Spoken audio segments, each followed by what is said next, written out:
दिल्ली में प्रदूषण को लेकर एनजीटी ने दिल्ली सरकार से पूछा, अब तक पानी छिड़काव क्यों नहीं किया गया। एनजीटी ने प्रदूषण को लेकर दिल्ली, पंजाब, हरियाणा, राजस्थान को फटकार लगाई और कहा कि प्रदूषण कम करना सबकी जिम्मेदारी है। इस बीच केंद्रीय पर्यावरण मंत्री अनिल दवे ने कहा है कि दिल्ली के 80% प्रदूषण के लिए राज्य की जिम्मेदारी है और दूसरे राज्यों में खेत में आग लगाने से 20% प्रदूषण होता है। आज ही दिल्ली के स्वास्थ्य मंत्री सत्येंद्र जैन ने कहा कि खेत जलने से दिल्ली में प्रदूषण हो रहा है। एनजीटी की तरफ से एक बार फिर से राज्य सरकारों को फटकार लगाई गई है और कहा गया है कि आखिर आप लोगों ने क्या किया, अभी तक पानी छिड़काव क्यों नहीं किया गया। दिल्ली समेत जो दिल्ली के आसपास के राज्य हैं उनको भी प्रदूषण पर जागरूकता नहीं दिखाने के लिए, प्रदूषण पर एक्शन नहीं दिखाने के लिए एनजीटी की तरफ से फटकार लगाई गई है। और जिन राज्यों को फटकार लगाई गई है उसमें पंजाब, हरियाणा, राजस्थान और दिल्ली हैं, क्योंकि दिल्ली में पिछले कुछ दिनों से लगातार स्मॉग की वजह से लोगों का जीना मुहाल हो रहा था। लिहाजा एनजीटी की तरफ से फटकार लगाते हुए दिल्ली सरकार से पूछा गया है कि आखिर ये बताइए कि आपने अभी तक किया क्या। पानी छिड़काव तक अभी तक आप नहीं कर पाए। और दूसरी तरफ आपको ये भी बता दें कि एनजीटी ने इस पूरे मामले को लेकर इससे पहले भी दिल्ली प्रदूषण नियंत्रण बोर्ड और केंद्रीय प्रदूषण नियंत्रण बोर्ड को भी फटकार लगाई थी।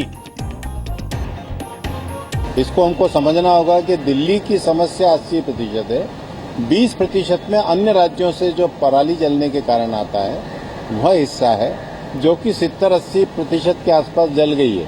उसका जो नुकसान हमें होना था हो गया है। 2 करोड़ नागरिकों के सामने सांस लेने की समस्या है। इसमें कोई ब्लेम गेम नहीं होना चाहिए। सड़क पे पड़ा हुआ पेशेंट अस्पताल चाहता है, किसने टक्कर मारी ये नहीं चाहता है, वो बाद में सोचेंगे। इसलिए दिल्ली को उससे निजात दिलाने के लिए हमने सभी से कहा है कि इससे ब्लेम गेम से बाहर आइए। एनजीटी के वकील गौरव बंसल ने बताया कि दिल्ली सरकार से कहा गया है कि वो भाषण ना दे, दिल्ली में प्रदूषण है और प्रदूषण खत्म करने के लिए काम करें। कोर्ट ने कहा है एक तो कि आप एयर जो आपके पॉल्यूशन है, एयर पॉल्यूशन को रिड्यूस करने के लिए आर्टिफिशियल रेनिंग क्यों नहीं कराते, इस पे तुरंत काम करिए। ये सारी बातें जो केजरीवाल जी कर रहे हैं ये बहुत पहले से चल रही हैं, कुछ नया नहीं है। नया अगर ये होगा अगर ये काम करें। कोर्ट बार बार कह रहा है कि आप कुछ काम करिए, भाषण बंद करिए और काम करिए। तो फटकार लगाई गई है एनजीटी की तरफ से राज्यों को और दिल्ली के स्वास्थ्य मंत्री सत्येंद्र जैन ने कहा है कि सिर्फ दिल्ली में नहीं दूसरी जगहों पर भी प्रदूषण है। सत्येंद्र जैन ने कहा है कि खेतों के जलने की वजह से प्रदूषण बढ़ा है और नोएडा, गुड़गांव में दिल्ली से ज्यादा प्रदूषण है। मौसम विभाग ने 3 दिन की इसे कहा था कि 3 दिन में वेदर जो होगा वो चेंज नजर आएगा, चेंजेस यानी जो स्मोक हो गए उससे राहत मिलेगी। हम भी ये आशा करते हैं। भगवान भरोसे है सरकार। देखिए, भगवान के भरोसे तो सभी हैं, आप भी हैं, मैं भी हूँ।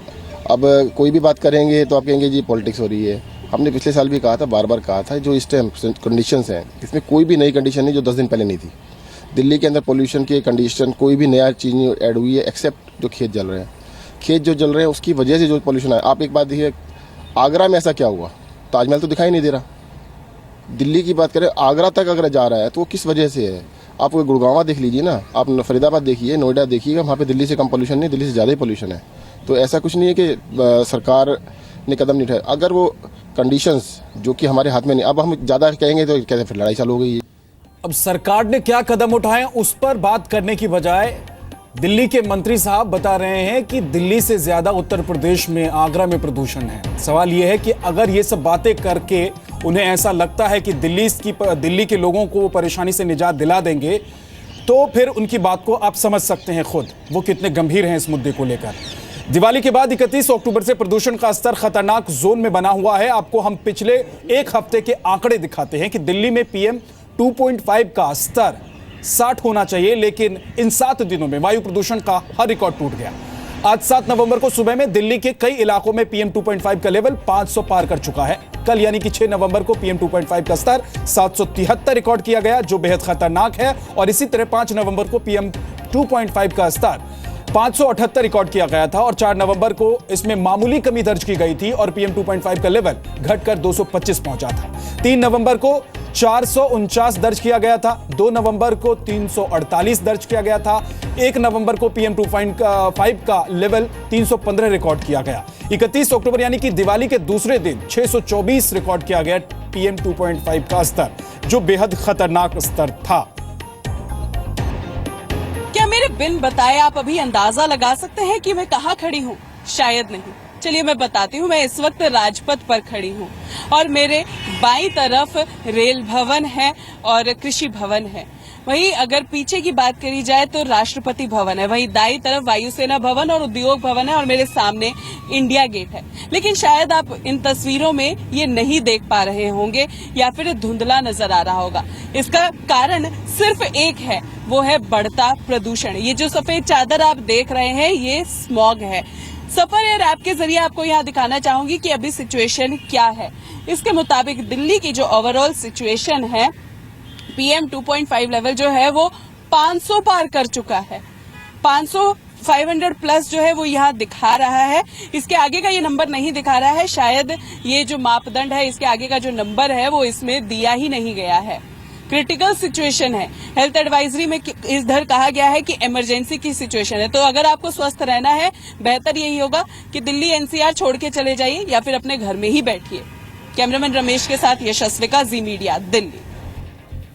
पर्यावरणविद विमलेंदु झा ने कहा है कि दिल्ली सरकार को प्रदूषण से निपटने पर पहले ही कदम उठाने चाहिए थे, लेकिन सरकार ने इसमें देरी कर दी है। सरकार ने जो चीज़ें अनाउंस की हैं बहुत ही कारगर चीज़ें हैं। 10 से 15% प्रदूषण कम होगा, लेकिन बनस्पत ये कि वो सारी की सारी चीज़ें असल में एग्जीक्यूट हों, क्योंकि सेम अनाउंसमेंट्स उन्होंने 20-15 में भी किए थे। आधे से ज़्यादा चीज़ें जो उन्होंने आज कही हैं, सेम चीज़ें उन्होंने पिछले साल नवंबर 2015 में भी कही थी। तो बहुत ही आवश्यक है कि हमारी राज्य की सरकार जो है वो जिम्मेदारी के साथ जो भी अनाउंसमेंट्स उन्होंने आज किया है उसको निभाए। साथ ही साथ केंद्र सरकार की भी जिम्मेदारी बनती है कि वो सामने आए। स्थिति जो है बहुत ही भयावह है। आज दिल्ली के सारे इलाकों में एयर क्वालिटी इंडेक्स जो था लगभग 700-800 से ज़्यादा था। तो एक पब्लिक इमरजेंसी है और इसमें ज़रूरी बहुत है कि राजनीति कम और एक्शन ज़्यादा हो। एनसीपी नेता तारिक अनवर ने कहा है कि प्रदूषण से दिल्ली में लोग पहले से ही परेशान हैं और सरकार के पहल की एहतियातन कदम उठाने चाहिए थे। देखिए, ऐसा है कि ये जो पॉल्यूशन बढ़ा है, कोई एक दिन में तो बढ़ा नहीं है और हर तरह की सर्वे रिपोर्ट और पहले भी आ चुकी थी और ये बताया गया था कि दिल्ली जो दुनिया के जो सबसे ज़्यादा प्रदूषण वाले शहर हैं उसमें दिल्ली की गिनती आती। लेकिन चाहे वो केंद्र सरकार हो चाहे वो राज्य सरकार हो, किसी ने उसमें अपनी कोई दिलचस्पी या प्रिकॉशन नहीं लिया। तो दिल्ली में पहली बार ऐसी स्थिति बनी कि लोग बिना मास्क के सांस लेने में परेशानी महसूस करने लग गए। और साथ ही आपको बता दें कि दिल्ली NCR में स्मॉग से पब्लिक और प्राइवेट सेक्टर में असर पड़ा है। ये एसोचैम की तरफ से कहा गया है कि पब्लिक और प्राइवेट सेक्टर में असर इसका पड़ा है। 5 से 10% जो कर्मचारी हैं उनको सांस लेने में परेशानी हुई है। NCR में स्मॉग से पब्लिक और प्राइवेट सेक्टर में असर हुआ है। स्मॉग से कर्मचारियों के काम पर असर पड़ा है।